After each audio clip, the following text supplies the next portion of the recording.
yes, thank you for your story. Because I grew up with a golden cockerel. True, because my uncle was a lorry driver for Courage Brewery. And we had a golden cockerel from one of the lorries in our garden. And so I grew up with a golden cockerel, and I grew up in the land of hops, in the county of hops, which would be Kent, which was also called the Garden of England. And it was very famous a while ago, probably before I was born actually, for one particular kind of fruit, because of the soil. It's apples, yes, we got a lot of apples in Kent, but actually it's cherries. Kentish cherries were the thing, because of the sandy soil. And I grew up next to a village called Sandway, and that's where we used to have to go and use the telephone, which gives me a chance to say to all of those of you who are around my age and older, Button B. You remember Button B? Yeah, nobody else. Young people are going, no idea what he's talking about now. So the Garden of England, and the people of the Garden of England have a very special relationship with the moon. And the people of the Garden of England, when the earth was still young and Kent was just that bit sticking out at the bottom of England before anybody could call it Kent, would look at the moon in the sky, and she was always full, and her light shone down pale and blue on Kent, and the people sang to the moon. And at this point, you know you've got to sing. And the problem is I've got a sore throat, so it's going to be quite low tonight, so I'm warning you now. So you sing after me. The sun has gone to sleep at night. The sun has gone to sleep at night. So come, pale moon, give us your light. So come, pale moon, give us your light. And then the people of Kent would look at the beautiful full moon and sigh.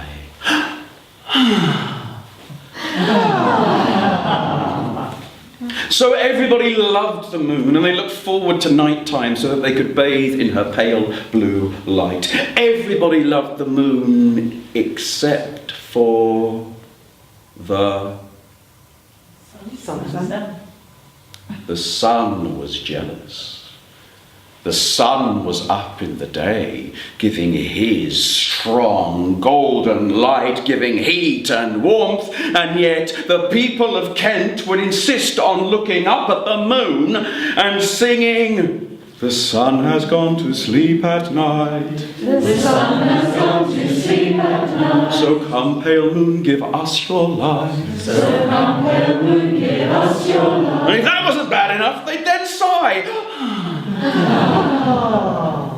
And so the sun decided that he had to do something about the moon. And so he invited the moon to play poker. Now, I come from a Methodist background, so I can sneer at people who play poker, because we don't gamble in the Methodist Church. So the sun played poker with the moon. But what could they bet? What would be the stakes? Light. The light.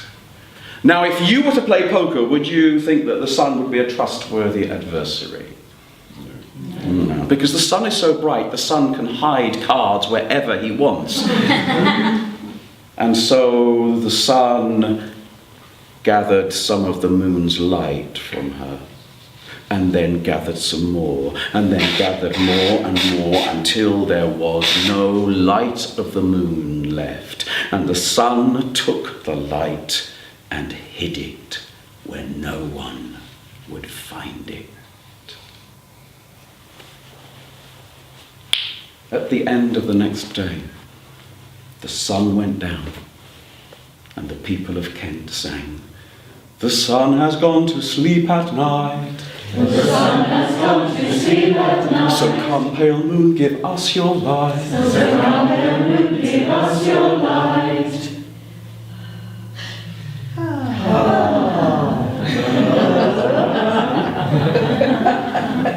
No moonlight. Nothing. Perhaps she didn't hear us. The sun has gone to sleep at night. The sun has gone to sleep at night. So come, pale moon, give us your light. Come, pale moon, give us your light. Nothing. And the people of Kent went to their beds in darkness. And every night, night after night, people went to bed in darkness. During the day, they went looking for the moonlight. But of course, it would be difficult to find moonlight when the sun is full high in the sky and beaming golden bright light down on the earth, and no one could find the moonlight. And they forgot what it was to sit and stare at the moon and to love and to sigh.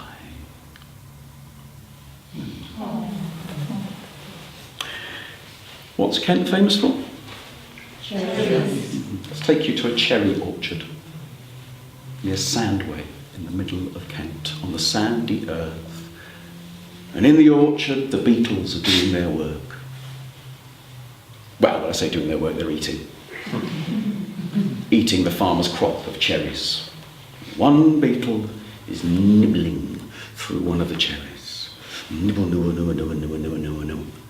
Until he comes to the part that you can't nibble, which is the... But in the stone, there is a crack, and through the crack is bright blue light shining, which the beetle can see because he's inside a dark hole inside a cherry. And so what is in the stone? The light of the moon.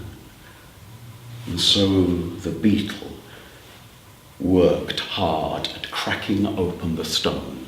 And as soon as the stone was open, the moonlight returned to the sky, so that at the end of the day, when the sun went down, the people of Kent were going back to their beds, and they looked up in the sky, and there was the moon.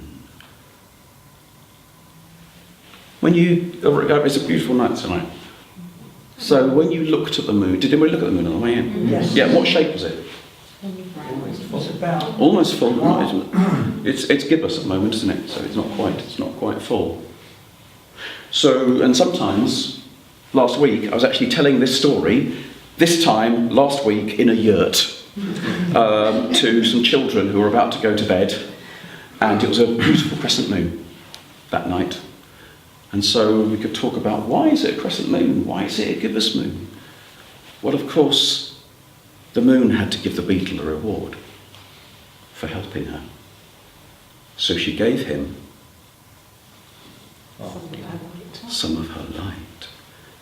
And the descendants of that beetle have always carried that light. So if you're in Kent and you see a glowworm, you know that they are descendants of the beetle who released the moonlight back into the sky so that the people of Kent could sing, "The sun has gone to sleep at night. So come, pale moon, give us your light." And she surely did, and the people of Kent sighed.